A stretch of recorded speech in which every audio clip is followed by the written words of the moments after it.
여러분 안녕하십니까. 11월 10일 새벽이 됐습니다. 전우식입니다. 요즘 우리 정치판을 보면 저는 난장판이라는 단어가 떠오릅니다. 정말 여당도 그렇고 야당도 그렇고 난장판이 되어 있습니다. 내부 반란으로 박근혜 대통령이 결국 탄핵을 된 게 바로 그제 같은데 이 문재인 정권 5년이 후딱 지났습니다. 그리고 윤석열 정권으로 다시 보수 정권이 들어선 지 벌써 1년 반이 지났습니다. 문재인 5년을 어떻게 볼 것인가?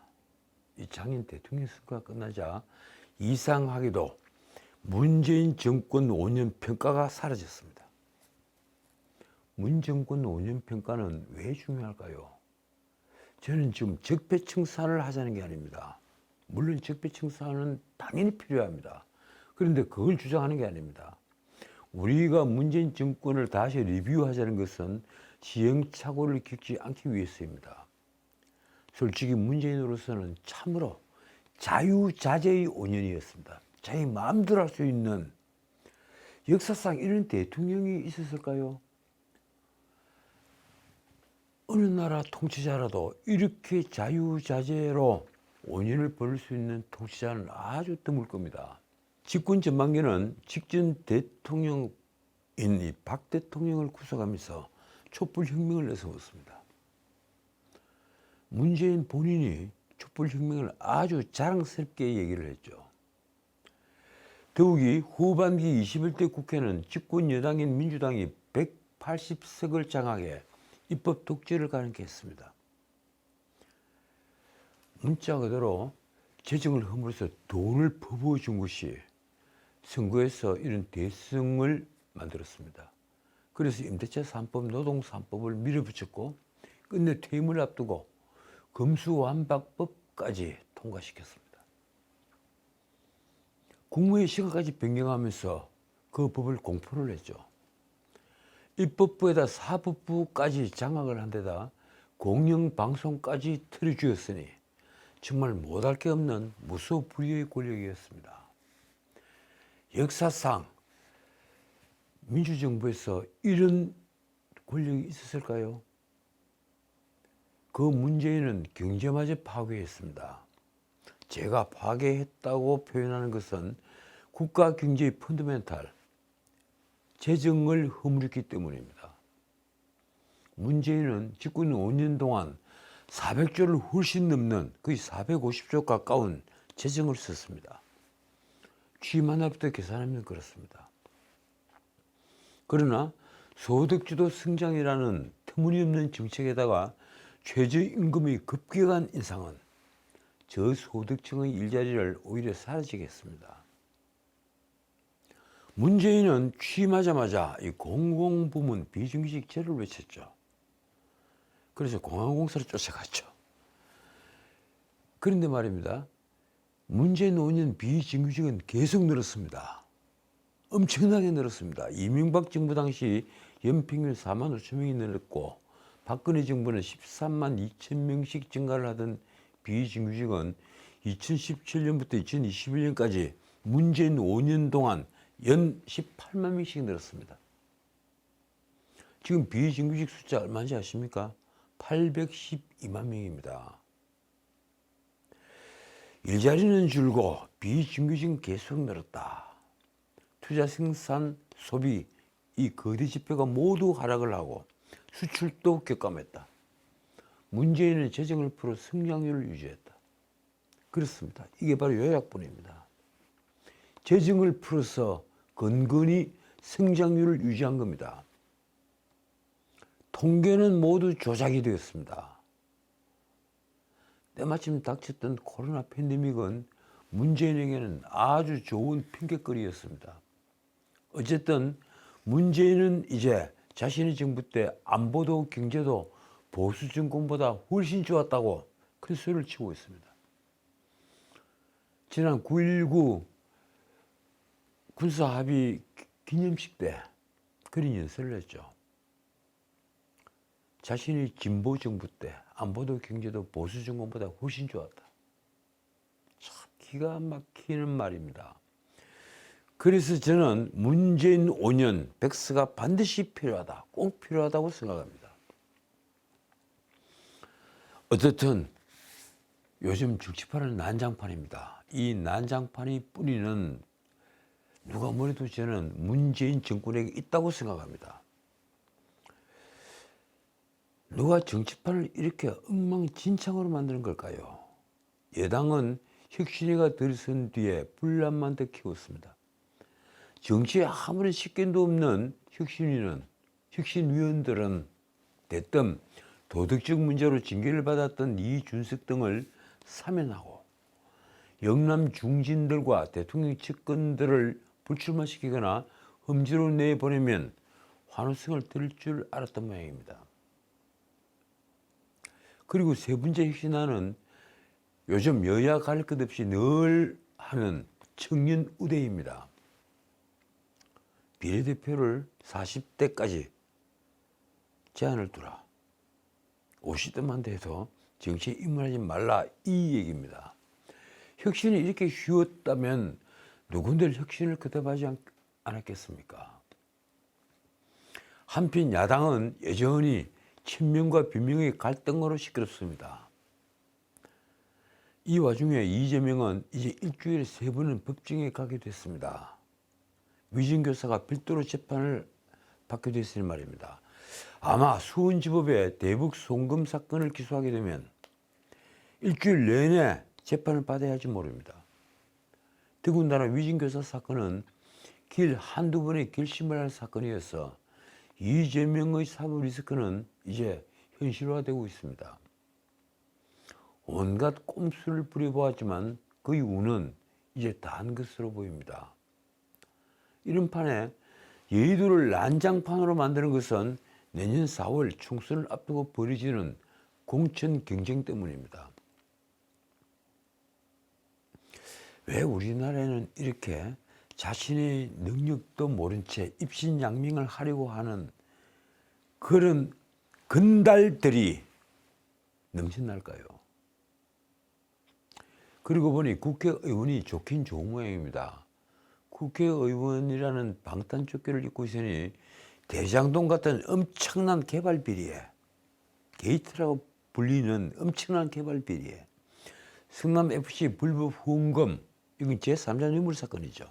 이 뇌물 사건이 피고인이 되고도 다시 백연동 개발 비리에다가 상방울 대북 송금 사건까지 얽혔는데도 이재명의 구속영장은 기각됐습니다.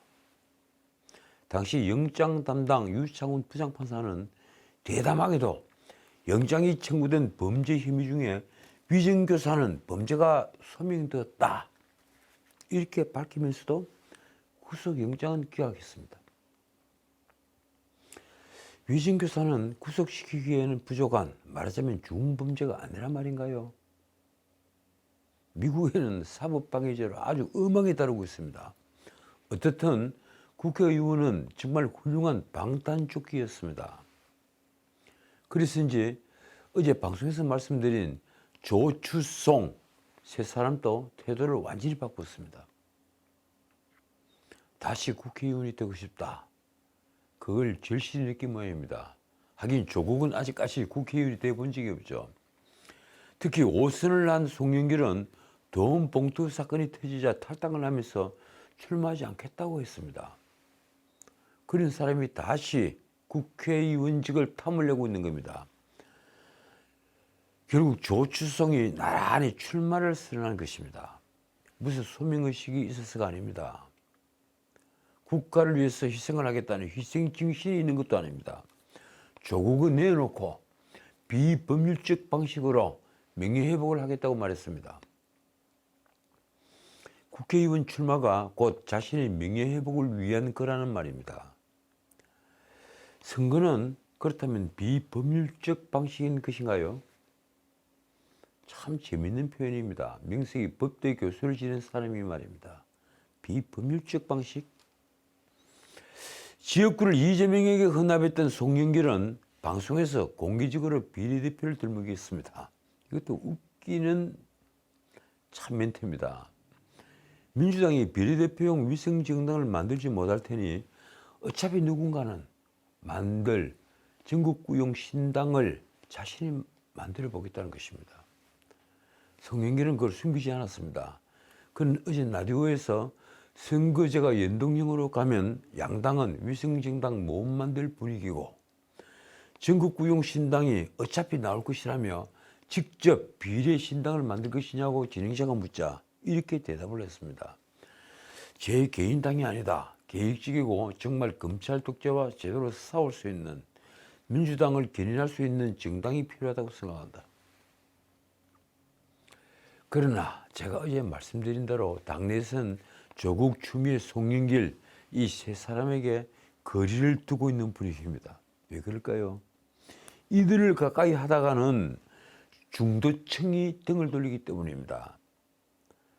지금 갤럽이나 리얼미터 여론조사를 보면 중도층이 적게는 한 27, 8%, 많게는 35%까지 나오고 있습니다. 의외로 중도층이 많은 것입니다. 특히 조국은 자식 입시 비리 문제로 1심에서 징역 2년 실형을 선고받는 등 재판을 받고 있는 중입니다. 지금 항소심 진행 중이죠. 그러니까 그를 포용하는 순간에 공정한 기회를 요구하는 MZ세대, 20, 30 초반까지 이들은 등을 돌릴 것입니다. 민주당은 그것이 두렵습니다.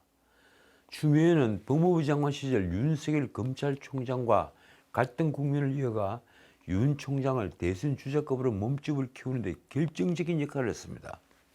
윤석열 대통령 탄생에 1등 공신은 추미애다. 많은 사람들이 그런 지적을 하죠. 그러니 민주당 내에서 그를 바라보는 눈빛이 고울 리가 없습니다. 송영길은 최근 한동훈에게 어린 놈 등의 막말을 해서 86 운동권 세대 퇴출론을 불러일으켰습니다.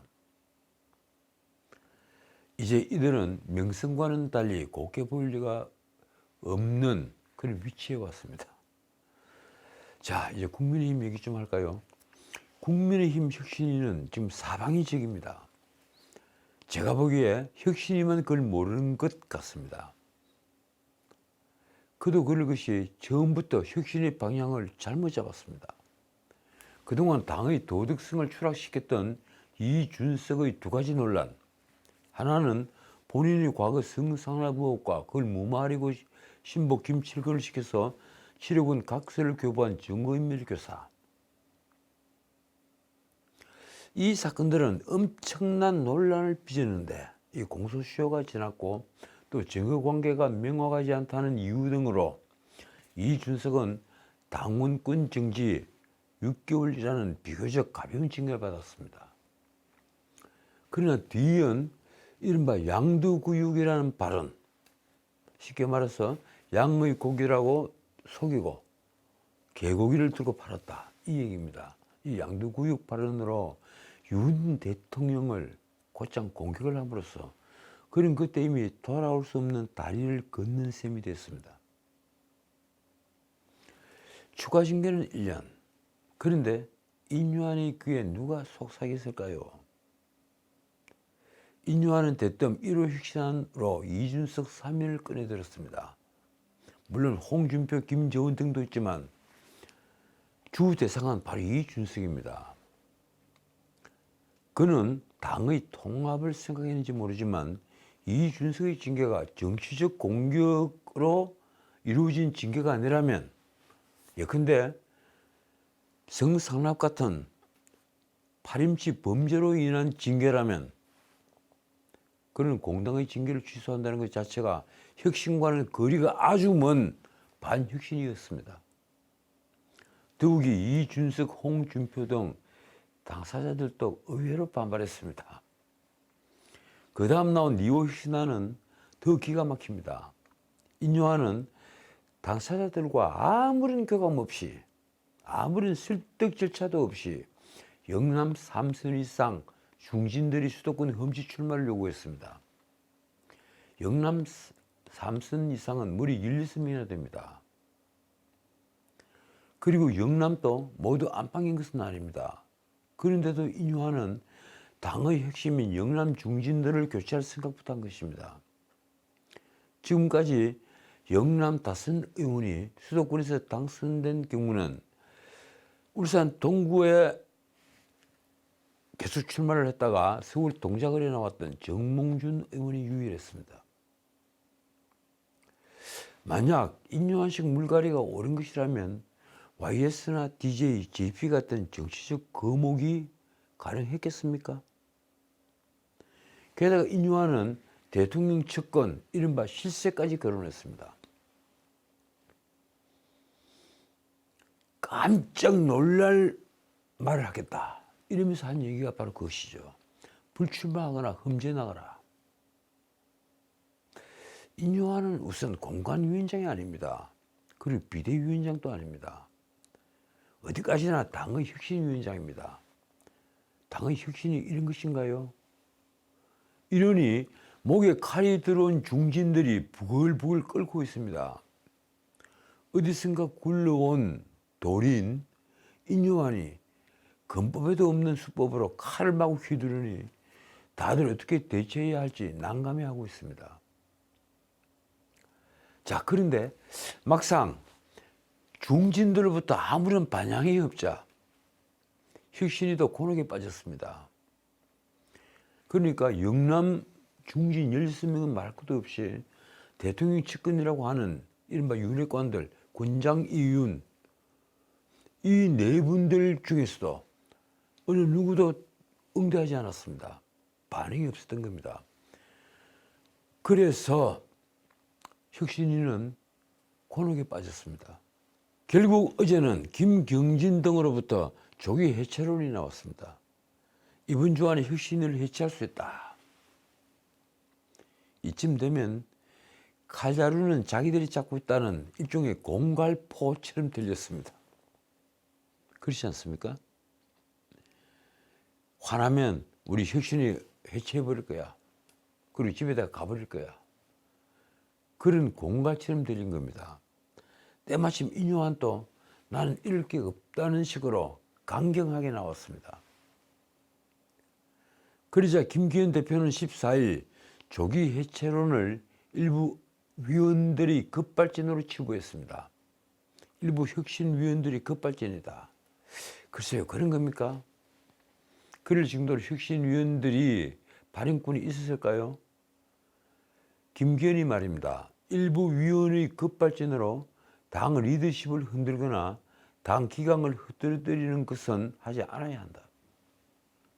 그는 질서 있는 계획을 통해 당을 혁신하도록 권한이 부여된 것이라며 이렇게 경고했습니다. 제가 보기엔 경고입니다. 조금 더 권한과 책임사의 균형을 잘 유지하는 정제된 언행을 했으면 좋겠다.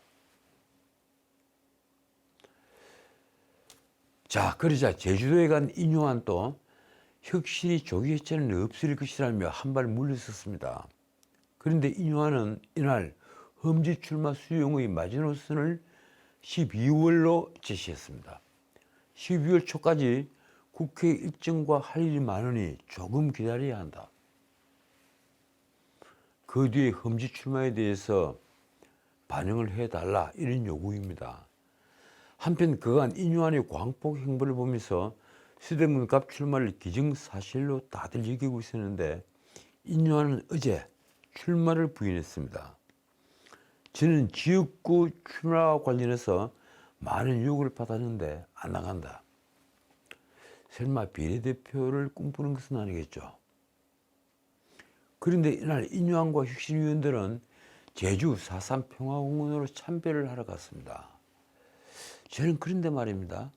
이 혁신위가 굳이 왜 제주도에 가서 4.3 평화공원까지 가서 참배까지 해야 하는지 그 이유가 무척 궁금합니다.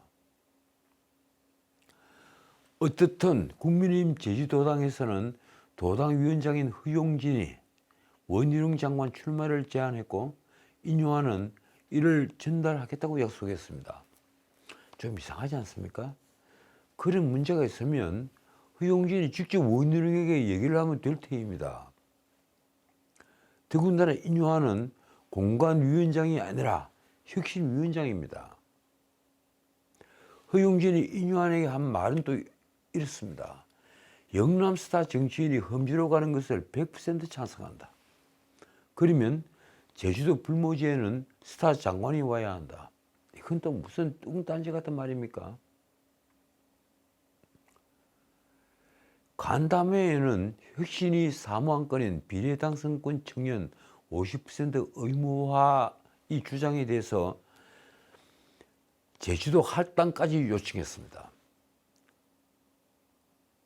인유한이 대답이 아주 재밌습니다. 서울과 수도권에 의석수가 많아서 그곳에 굉장히 집중하고 많은 말을 한 것을 후회한다. 제주도도 챙기겠다. 제주도에 인구가 얼마인지 아십니까?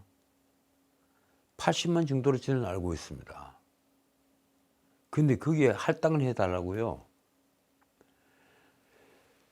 자, 어떻든 14일 당내 중진들이 불출마 또는 험지 출마를 압박하고자 해당 의원이 이름을 넣은 리스트를 조만간에 발표할 것이라는 언론 보도가 있었습니다. 한두 군데가 아닙니다. 해당 의원이 이름을 넣은 리스트를 곧 발표한다. 인유한 쪽에서 나왔겠죠. 인유한이 언급한 내용이 바로 그것이었습니다. 그런데 김경진이 이날 기자들에게 문자를 보내 급하게 이를 부인했습니다. 혁신이가 당내 불출마 대상자 리스트를 만들었다고 하는 내용은 전혀 사실이 아니다. 아마 그 일을 버렸으면 국민의힘은 깨어질 수밖에 없을 것입니다. 김경진은 그런 논의도 없었고 리스트도 존재하지 않았음을 분명히 알린다고 덧붙였습니다. 도대체 불출마 의원들이 명단을 공개한다는 아이디어는 누가 낸 것입니까? 누가 인유한의 귀에 그 따위 망언을 속삭인 것일까요? 저도 듣는 귀가 있어서 얘기를 좀 들었습니다. 여하튼 권력의 배경이 없이는 그런 말은 절대 나오지가 않습니다. 그리고 그런 말이 나오기 시작하면 권력은 위험해집니다. 어떻든 그 뒤에 나온 게 혁신이 조기 해체설이었으니 결국 국민의힘 혁신이도 민주당 혁신이 전체를 밟는 것처럼 제게는 보입니다. 어떻든 혁신이가 나중에 부인을 했지만 조기 해산 가능성을 시사하면서 중진들과 친윤의 불출마 및 험지 출마를 재차 압박을 하고 나서자 국민의힘 내부는 지금 부글부글 끓고 있습니다. 아니 끓었습니다. 혁신이는 그 뒤에 공식적으로는 조기 종료는 없다며 선을 끄지만 인유한이 다시 불을 찔렀습니다. 그가 어제 한 말이 이렇습니다. 윷놀이에 빠꾸도는 없다. 빠꾸도. 그래서 윷놀이에 백도라고들 하더군요. 그걸 전라도에서는 빠꾸도라고 부릅니까? 윷놀이에 빠꾸도는 없다. 결국 자신이 내놓은 혁신안들은 모두 절대 물러서지 않겠다는 걸 밝힌 것입니다. 인유한은 그 말을 하면서 노골적으로 장제원 의원을 겨냥했습니다. 권장 이윤의 두 번째 장제원 의원. 버스를 동원한 사람도 있고 여러 가지다. 이 말은 최근 지역구 산악회 행사에 버스 92대 4,200명이 참석했다는 사실을 SNS에 게재하며 새 과시에 나선 친윤 핵심 장제원을 지목한 것입니다. 여원 산악회라고 부르죠. 자, 이쯤 되면 누가 선을 넘은 걸까요? 장제원입니까? 인유한입니까?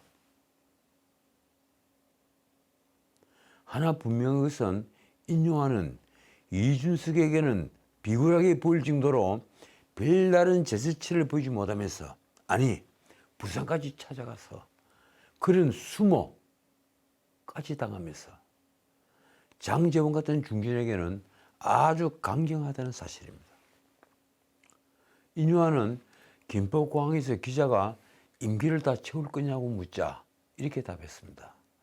그건 기자들이 고민할 일이고 내가 알아서 결정할 사안이다. 어제 아내가 후퇴는 하지 마. 모양새가 안 좋아라고 했다.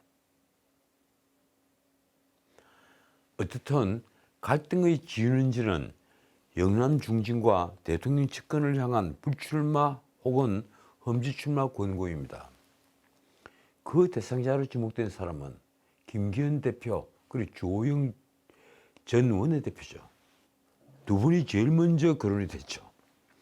그리고 그 두 분을 비롯한 중진들과 장제원을 비롯한 이른바 윤핵관들입니다. 솔직히 이 내용은 제가 보기엔 너무 어설픈 아이디어였습니다. 한 예로 인요한은 대구 수성을 해서 김부겸과 사고에 이긴 주호영에게 험지 출마를 요구했는데 제가 묻고 싶습니다. 현실적으로 이번 총선에서 김부겸을 이길 대안이 있는 것입니까? 인요한은 영남 중진들, 특히 장제원을 비롯한 친윤계 의원들이 침묵하거나 사실상 거부하는 태도를 보이고 있자 당황했습니다. 사실 이런 정치 생명이 달린 문제는 당사자들과 흉금을 틀어놓고 얘기를 해도 승사될까 말까 하는 문제들입니다. 그런데다 근본적으로 공관위원장이 해야 할 일입니다. 또 지금은 총선이 5달이나 남아있어서 이런 식의 인위적 배제가 대중들에게 아무런 감동도 주지 못합니다.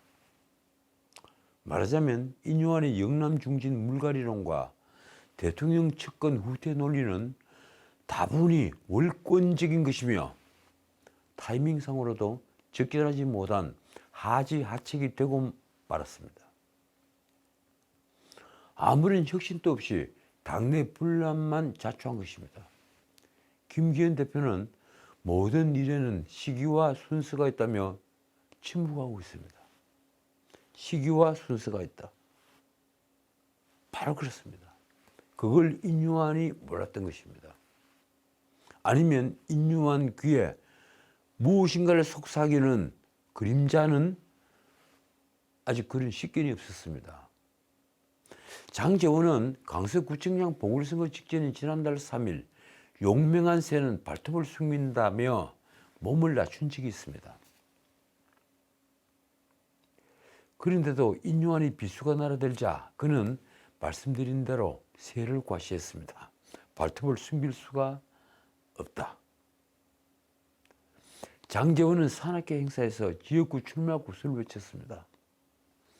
알량한 정치 인생 연장하면서 서울에 가지 않겠다.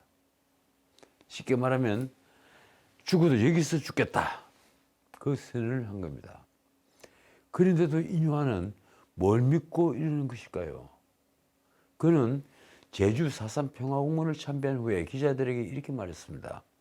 시간을 더 주면 중진들이 움직임이 있을 거라고 100% 확신한다. 정말 그렇습니까? 그 뒤에 이은 말이 이렇습니다. 크리스마스 전에는 잘 끝내야 한다. 재미있는 것은 하태경의 관전평입니다.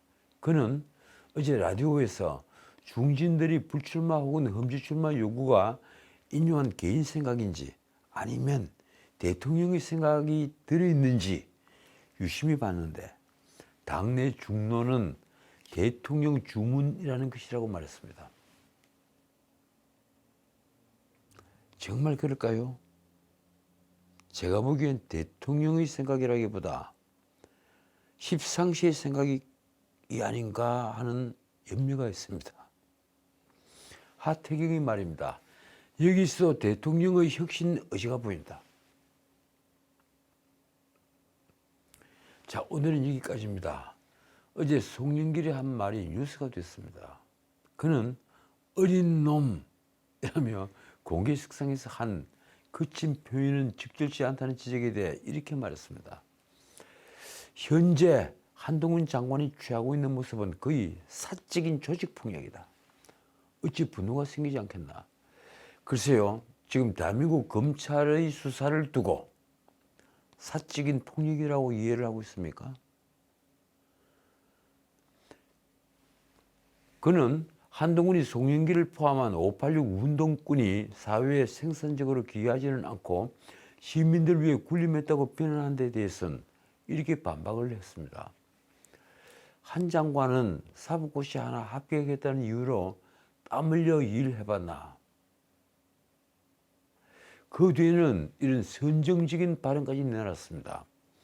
한 장관이 나보다 나이가 10살이 어린데 검사를 해서 재산이 43억 원이고 타워팰리스에 산다. 나는 돈이 부족해서 서울에 아파트를 못 얻고 연립주택 5층에 지금 4억 3천만 원 전세 아파트에 산다. 그러세요. 검사를 해서 돈을 벌어서 타워팰리스에 산다. 이런 표현입니까? 정말 그런 뜻으로 한 얘기입니까? 그렇지 않기를 바랍니다. 결국 그는 연동형으로 가게 되면 비례신당을 만들 것을 고민한다고 했습니다. 그런데 말입니다. 어떻게 사는 것이 땀 흘려 열심히 일하는 것일까요? 저도 한참을 생각해 봤습니다. 송영길의 말대로라면 검사나 변호사나 팽팽 놀면서 먹고 사는 직업 같습니다. 저는 그렇게 변호사 생활을 보내지 않았습니다. 저는 변호사를 할 때나 언론계 진출을 해서 방송국 앵커를 할 때 준비 서면이나 방송 문구를 쓰느라고 쉬어본 적이 없습니다. 거의 밤을 새우다시피 했습니다. 자신의 경험으로 세상의 모든 것을 재단해서는 안 됩니다. 저는 타워팰리스 같은 좋은 아파트에서는 아직 살아본 적이 없지만 지금 마당에 있는 이 누옥을 사랑합니다. 지금까지 전식이었습니다.